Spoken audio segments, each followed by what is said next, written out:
Բելգիայի ներկայացուցիչների պալատի պատգամավոր Միշել դե Մայեգդը խոսելով Հայոց ցեղասպանության մասին ընդգծում է. 110 տարի առաջ մի ամբողջ ժողովուրդ Օսմանյան կայսրության կողմից կոտորածի ենթարկվեց միայն իր ինքնության համար։ Ժողովուրդ, որը հազարամյակներով արմատավորված էր Կովկասի լեռներում։ Ժողովուրդ, որը եզակի մշակույթի, հավատքի ու ժառանգության կրողն է։ Աշխարհից երկար տարիներ պահանջվեց գնահատական տալու համար նրան, ինչը պատմության մեջ վաղուց գրվել էր արյունոտ տառերով։ Դա ցեղասպանությունն էր։ 20-րդ դարի առաջին ցեղասպանությունը։ Բրյուսելում Armen Press-ի թղթակցի հետ զրույցում նշել է Միշել դե Մայեգդը։ Բելգիացի քաղաքական գործիչը համոզված է, եթե ոմանք փորձել են շղթել հայոց ցեղասպանությունը, լռեցնել կամ ջնջել դասագրքերից ու մարդկության գիտակցությունից, ապա դա այն պատճառով էր, որ նման հանցագործությունները միայն ողբերգություն չեն։ Դրանք նաև նախազգուշացումներ են։ Նախազգուշացում մոռացության դեմ,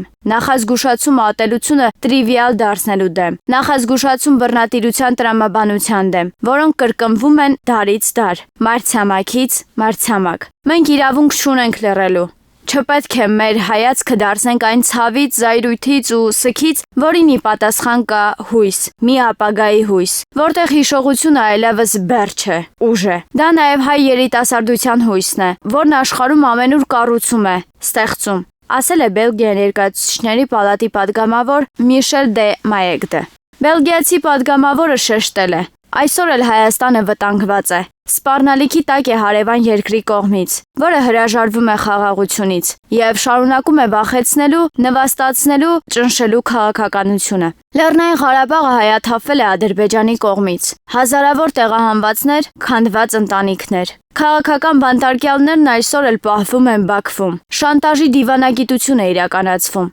երբ էներգիան վերածվում է լռեցնելու գործիքի, քննադատությունները կասեցնելու նպատակով, նշել է նա։ Հայաստանի Հանրապետությունում Ռուսաստանի դեսպան Սերգեյ Կոպիրկինը եւ այլ երկրների դիվանագետներ Ծիծեռնակաբերդում ծաղիկներ են խոնարհել անմար կրակի մոտ՝ ի հիշատակ 1915 թվականի հայոց ցեղասպանության զոհերի։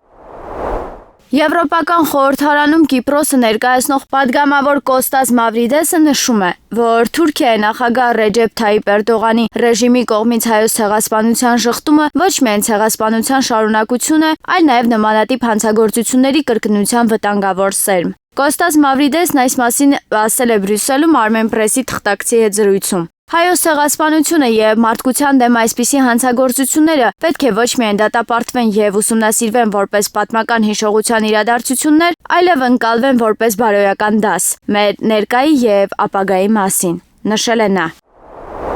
Չկարծեք, թե հայոց ցեղասպանությունը հերքելու կամ ուրանալու համար պարտադիր պետք է բոյով մեկ կանգնել ու գոռալ, թե նման բան տեղի չի ունեցել։ Ցեղասպանության ուրացման եւ հերքման մի եղանակ է մեղքի բաժինը դահիճի ուսերից վերցնելը, կամ ոչիրը հիմնավորող, բացատրող ու մեկնաբանող ձևակերպումները։ Գրում է Լուսավոր Հայաստան կուսակցության ղեկավար Էդմոն Մարուքյանը։ Ցեղասպանության հերքման դրսևորում է 1.5 միլիոն զոհերի անուն ազգանունների ցուցակագրման ցանկությունը։ Խորը դիտավորությամբ առանձնացող գիտակցությամբ, որ ներկայիս պայմաններում դա իրատեսական չէ։ Ցեղասպանության ուրացման դրսևորում է նաև բացահայտ պատմական փաստերը վերախմբագրելու միտումը, ասելով, թե մենք դեռ պետք է վերադառնանք այդ պատմությանը։ Ահա ես ձեզ նկարագրեցի, թե ինչպես են ինստիտուցիոնալ արշավը մեկնարկել դեռևս 1 տարի առաջ, ու հիմա ասում են՝ հոյ Սարև, չենք ուրանում։ Ոչիրի անհերքելիությունը ստիպել է անգամ Օսմանյան դատարանի մեղավոր ճանաչել ցեղասպանության իրագործողներին եւ ահա 110 տարի անց հայկական հողի վրա մարդիկ ցեղասպանության